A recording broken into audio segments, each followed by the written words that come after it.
I was passing in and out of consciousness, a dull pain in my head where they hit me. I could tell that I was thrown into the back of a wagon. From what brief time I had my eyes open, I could see that they were taking me beyond the borders of Hyrule. I could feel the climate changing, the air getting drier and hotter. Between whispering voices, I could hear them saying things about me. A bit scrawny, don't you think? You asked for me to find someone small. I'd say he's perfect for the job.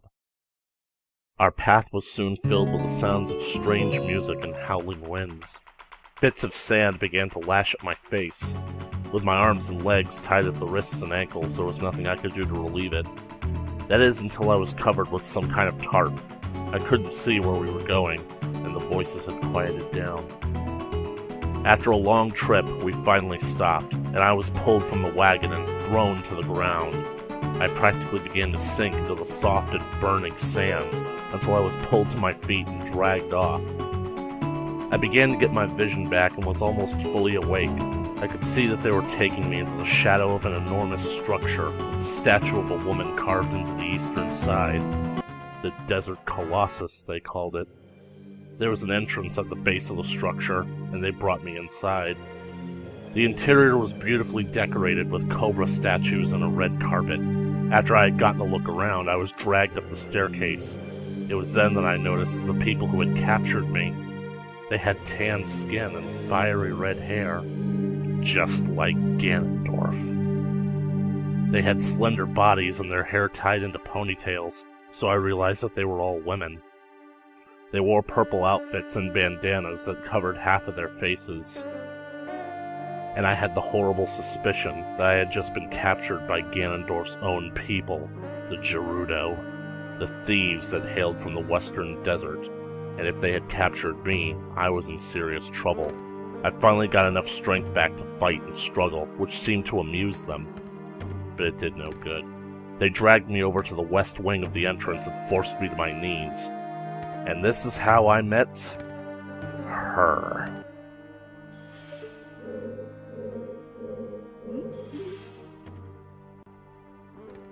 This is Nabooru, the lone wolf thief, queen of the Gerudos, and Ganondorf's wife. Hearing that, I was even more anxious than before. I thought for sure that they had captured me to steal the spiritual stones and give them to Ganondorf. But that wasn't the case. Though, they were a bit curious as to why I had them.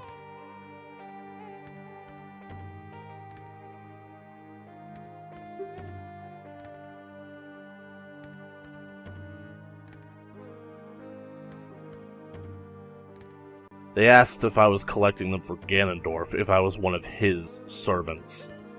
I told them that I had never joined scum like him. Surprisingly, that seemed to elate them.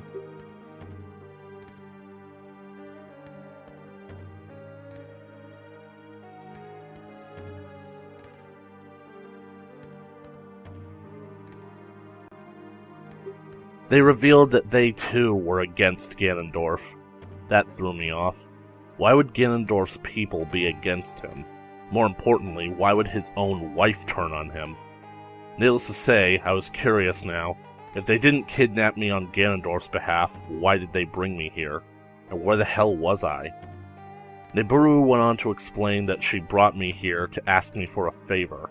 I was hardly in the mood after all this to do anyone a favor. Technically, I was free to refuse them and leave at any moment. But considering that I was trapped in the only oasis surrounded by an all-encompassing, nearly impassable desert, my options were limited. And I was curious as to what the situation was. I decided to hear them out.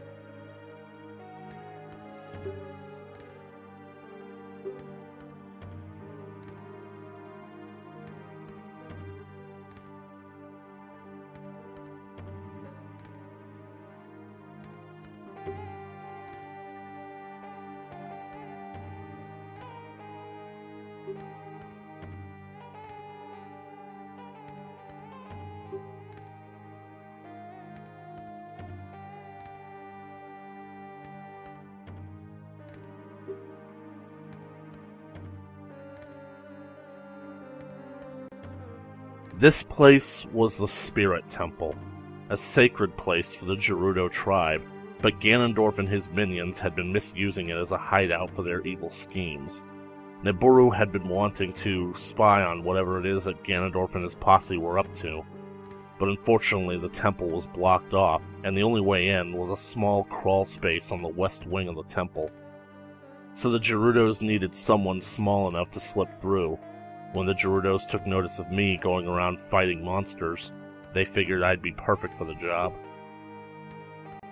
She mentioned that if I accepted this offer, it would prove that I had a talent for being sneaky. Good for thieving, I suppose. She made the offer that, as a thank you for accepting their terms, I would be made an official member of Gerudo Society. She motioned something to her second-in-command, Avail, who wrote something down on a piece of parchment, and Niburu signed it. They called it a Gerudo membership card. But all this felt entirely improvised to me, like it meant nothing really, just to goad me into helping them by welcoming me as one of their own. But regardless, that's how I really got the card.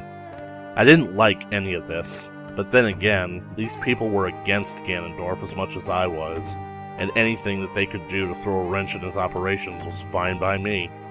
But then again, I didn't know if I could trust them. How was I to know that I wasn't about to do Ganondorf's own dirty work for him, retrieving those silver gauntlets for him? How was I to know that these thieves wouldn't gut me and take the spiritual stones once I was done? But then again, there was something about Niburu's words that told me she spoke the truth. And after all, if they actually had an honor code that Ganondorf was currently breaking, maybe it meant that they could be counted on as allies. I decided to accept the job.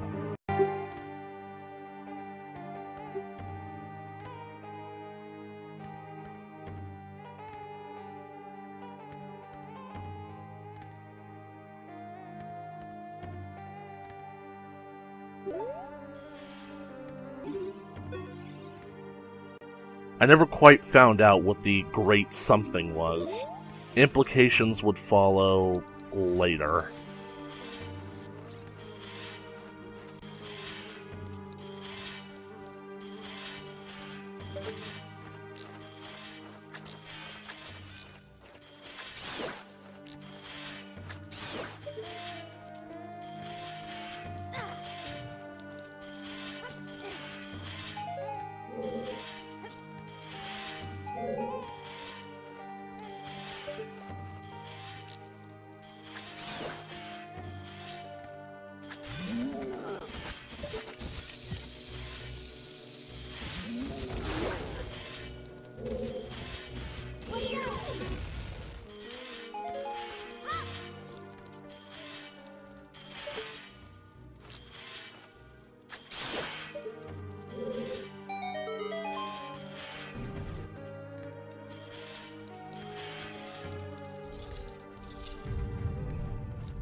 The dangers I encountered in the Spirit Temple were on another level than most of what I'd met in Dodongo's cavern. The only thing that was comparable so far was to the horrors I had met at the bottom of the well, but it was here, in the Spirit Temple, was the first time I met a real challenge. Stalfos. Some of the most dangerous creatures in Hyrule. No skin, no sinew, no mercy or restraint. Just a skeleton with a will to kill. They are the cursed end result of Hylians who get lost in the Lost Woods. You'll learn more about them later. They are some of Ganondorf's most elite and dangerous servants. If I hadn't gotten incredibly lucky during my first encounter with one, I'd probably be dead. I was relieved when it happened, but what I should have realized was that in this temple, The worst was yet to come.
This really was the first time I had to solve puzzles to get through.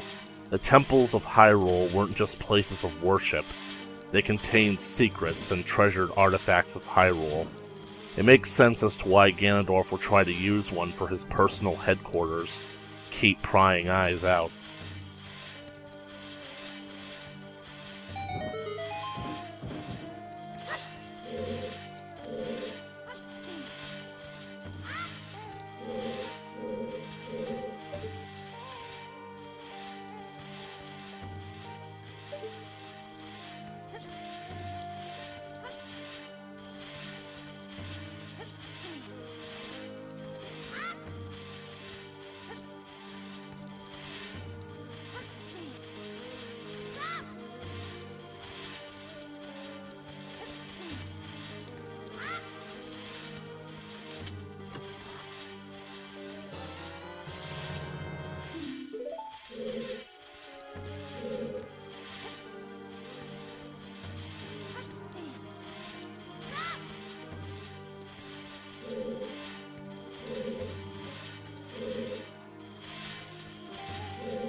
And this is where I faced the true threat of the temple.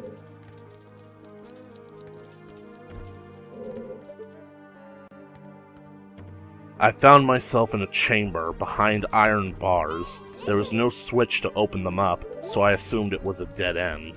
The only thing in here was that heavily armored statue seated in front of the door with a large axe. When I got a good look at it, I realized it had the silver gauntlets. It was wearing them. I reached out to take them, only to find that they were wrapped rather tightly around the statue's hands, gripping the axe. I figured that cutting them off would work. That was a bad idea. In hindsight, Navi was trying to warn me the entire time, but I was in a rush.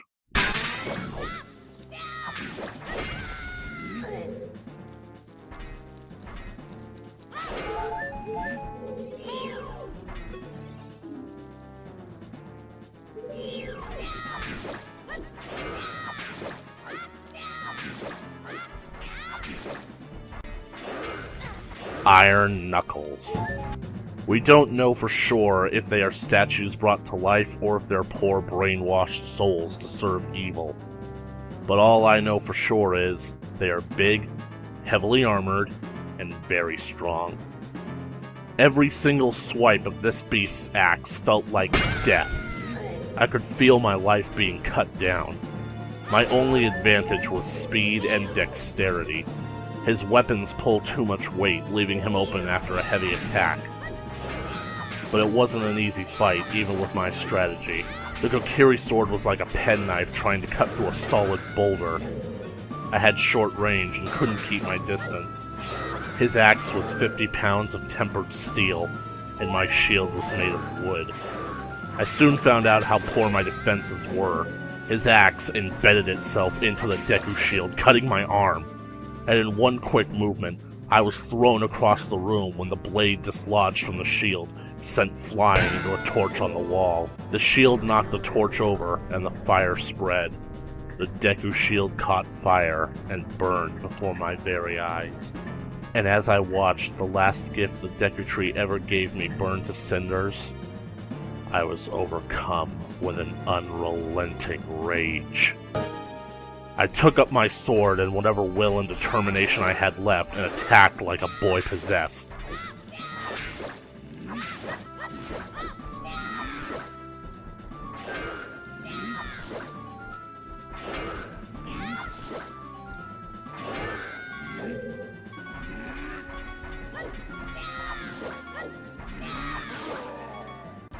When I walked away from the fight, I was hurt pretty badly, but I was confident that I had utterly destroyed him.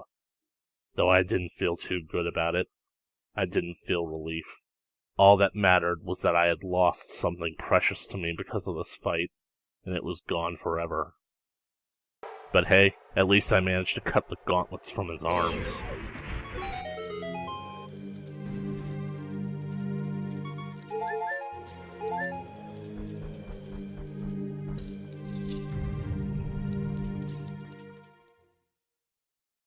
The game changed up a few details. Here's how it really went down. It was a few minutes before dawn, and I had stepped out onto the statue's right hand. And that's when I noticed the wind picking up and heard Nibiru screaming. Looking over the edge, I saw the Gerudo thieves running for their lives toward their wagon, fleeing. I saw the two witches casting a spell, and Nibiru being swallowed by the vortex. She spotted me and told me to get away as the witches took her.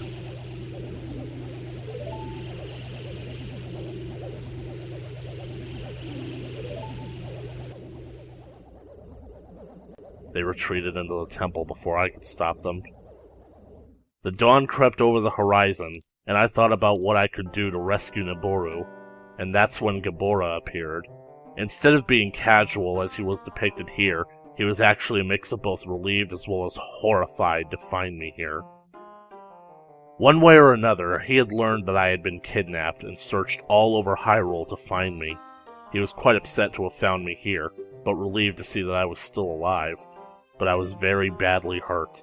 Before I could explain, he assumed that the Gerudos had done this to me. Relations between the Gerudo and the rest of Hyrule were not amicable, and now because of Ganondorf, things were going to be worse. I tried to explain to Ghidorah that I needed to rescue Nibiru, but he would hear none of it. He claimed that he needed to get me to safety now so I could meet with Princess Zelda. He immediately took wing and snatched me up in his talons. He flew me out over the Desert Colossus back east. Before I knew it, we were over Lake Hylia again. But he wasn't about to let me down just yet. He was so paranoid about getting me to safety that he flew all the way to Hyrule Castle. He told me to stay safe and to be more careful. We couldn't afford to waste any more time with distractions and needed to stop Ganondorf as quickly as possible. He ordered me to go see Zelda and would hear nothing else, not my pleas to help Nibiru nor my explanation of what really happened. He just took off. And unfortunately for me, it wasn't too long after he had left that I realized the silver gauntlets were gone. He had taken them. I didn't know what to do for Nibiru, but if stopping Ganondorf meant saving her from the witches, I felt it best to get back on track. Maybe Zelda would listen to me and find a way to help me save her. So I turned to head toward Hyrule Castle, but then I stopped. The sun had risen and was high in the sky, but the drawbridge into Castletown still had not lowered. And though my eyes were tired and painful, I suddenly realized that there was smoke rising from behind the walls. I rushed down the hill toward the entrance, trying desperately to find out what was going on, when suddenly a freak storm rolled in. The clouds overhead grew dark and a light rain began to fall. Lightning struck around the area of the closed gate. This wasn't a natural phenomenon. And that's when I realized that all of this seemed eerily familiar. I could hear shouting from beyond the gate, people screaming, but there was no way for me to get inside. That is, until finally, the gates came down.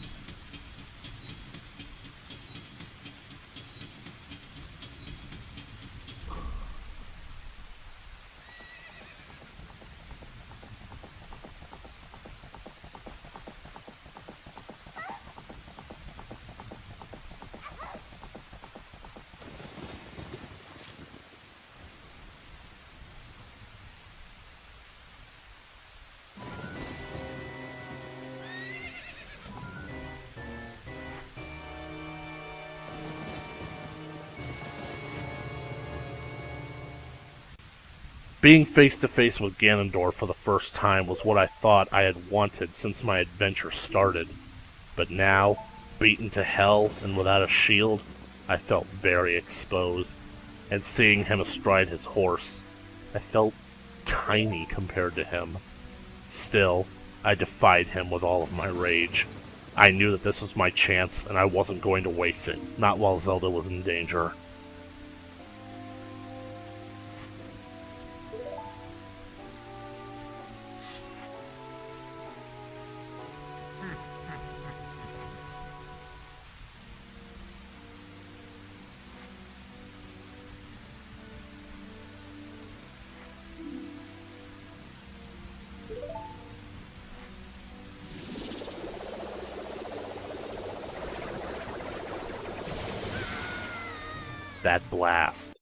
That blast was when it all became real. I had been nearly singed into Dongo's cavern, electrocuted while fighting Baronade, bitten and clawed at in the well, and nearly sliced in half back at the Spirit Temple. But this was different. Each of those attacks felt like a warm, comforting stroke compared to Ganondorf's single energy ball. It knocked me on my ass, burning my tunic. I quickly had to pat down the area to keep my clothes from burning, and I looked back at him in disbelief. Disbelief at his incredible power, and full of doubt that I could ever defeat such a man. I suddenly knew what I was up against. I was just a child going up against a complete psychopath with such deadly power. But then, as he stood over me gloating, I realized something else he had done to me. When I had finally put out the flames, I reached into my tunic and discovered the worst. The fairy ocarina that Saria had given to me was right where the energy ball struck. In a lot of ways, it probably saved my life. At a cost. It had caught fire upon impact and burned. It was ruined. Destroyed. The gift from my best friend, ruined in my hands before me. And seeing that, and realizing everything that I had lost, the Deku Shield, the Fairy Ocarina, my home, my friends, the Deku Tree himself, all because of this man, my fear of him was transformed into renewed rage. My desire to see him dead was not just a child's doubtful fantasy. I would move the heavens and the earth and even bend time itself to make it into a reality. And no, for your information, I did not throw the damn thing away. You people are jerks, you know that? You think that little of me that I just threw away a gift from a friend? Whatever.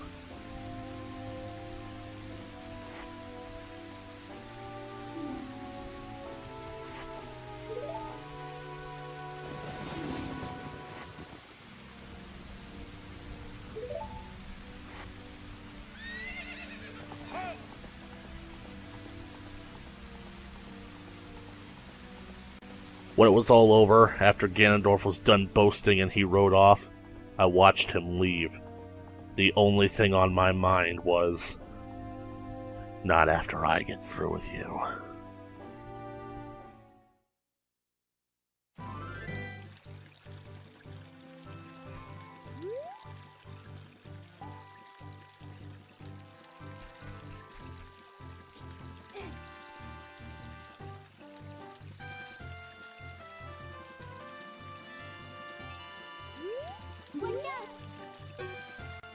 Truth be told, Zelda didn't just throw the ocarina into the moat.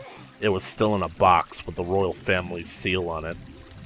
I pulled the box from the moat and brought it up onto the shore. Seeing the pretty blue color of the ocarina filled me with hope and wonder again. A moment for me to take stock of what I had, the sacred treasure of the royal family, entrusted to me to keep it safe from that man. There was a set of instructions nearby, not that I needed them. Simply touching the ocarina brought me a vision, much like my dream. It was our further indication that the connection made between us was getting stronger, and starting to truly awaken.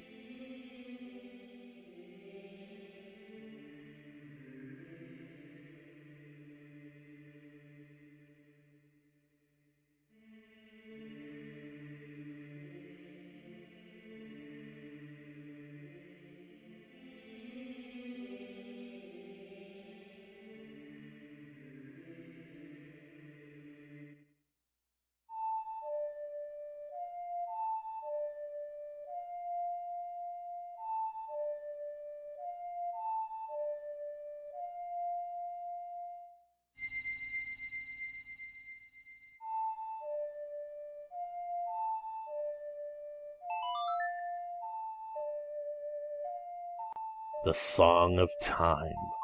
It was undoubtedly the most important song that I would ever learn.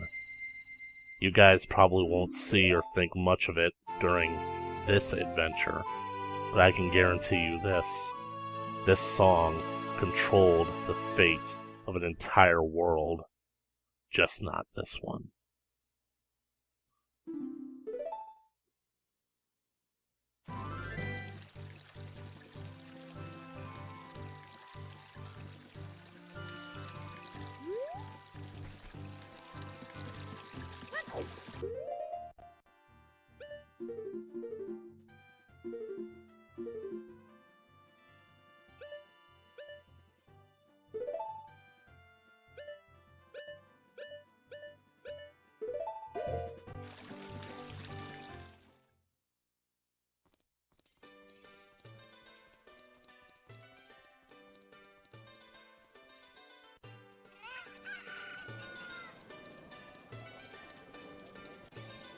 The town wasn't as peaceful as you see here.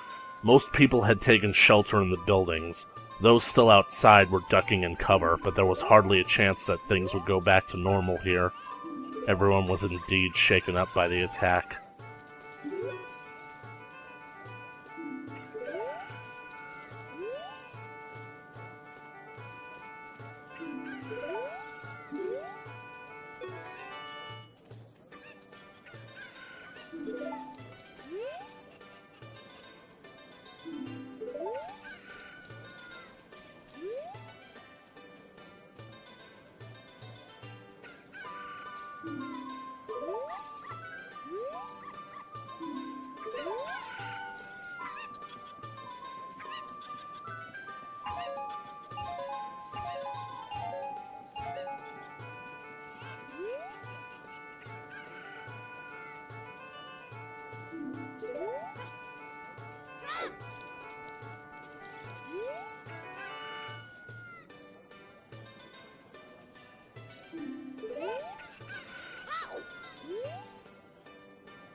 This was a reminder of how serious the situation was becoming. Ganondorf wasn't being clandestine anymore. He'd actually staged a coup, and people were getting hurt. I didn't know what happened to the king, but the implications were that it was not good. Heh, one can only hope.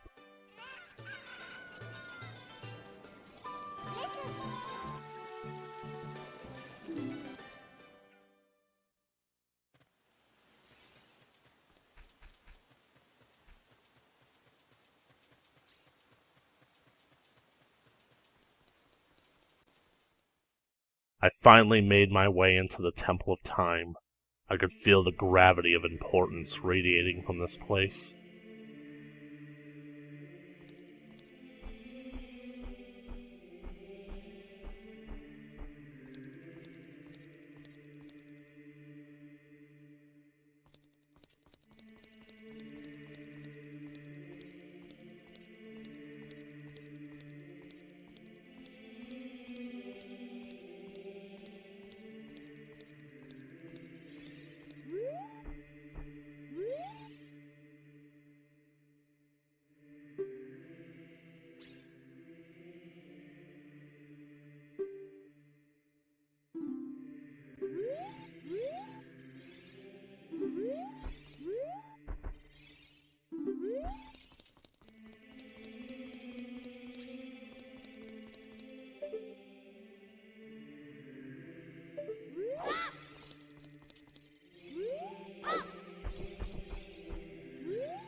As I said, the layers of security to prevent unworthy souls from reaching the Sacred Realm. In hindsight, it seems a bit simple and easily accomplished. This was the test set down by the gods themselves to judge all of mankind, after all. What I didn't consider, nor did Zelda even know about, was that there was one final security measure that we didn't account for.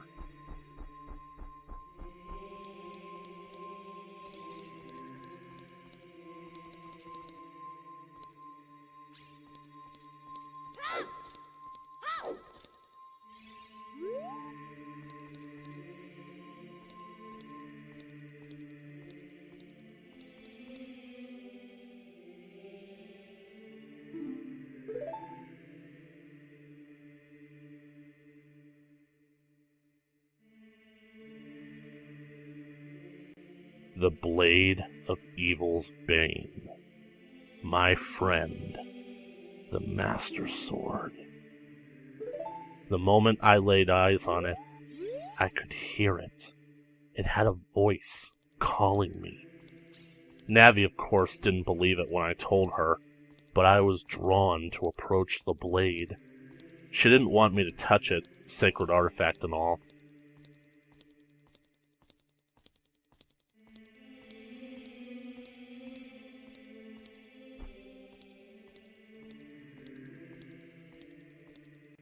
As you might have expected, events did not play out as the game depicts. If they did, you might be right to tell me to just turn around and leave the sword alone. It would save us all the trouble. Unfortunately, I didn't have a choice. Ganondorf had appeared in the door of time, and he was angry. He revealed that he knew what Zelda and I had been up to, that he knew that I was collecting the spiritual stones. He knew that Zelda trusted me and deduced that she'd pass the Ocarina of Time to me. He was playing us the entire time. He was letting us do the dirty work in the hopes that we could open the door to the Sacred Realm for him. But now, seeing the Master Sword instead of the Sacred Realm, Ganondorf was livid. He knew the legend that only a chosen one could remove the sword from the pedestal of time. Therefore, he could not get to the Sacred Realm. He decided that if he could not get to the Triforce, he would then vent his frustrations by releasing his rage upon me. After I had encountered him just outside of town, I knew I didn't stand a chance with the weapons I had. But I still had one hope left. Out of sheer desperation, I went for the Master Sword.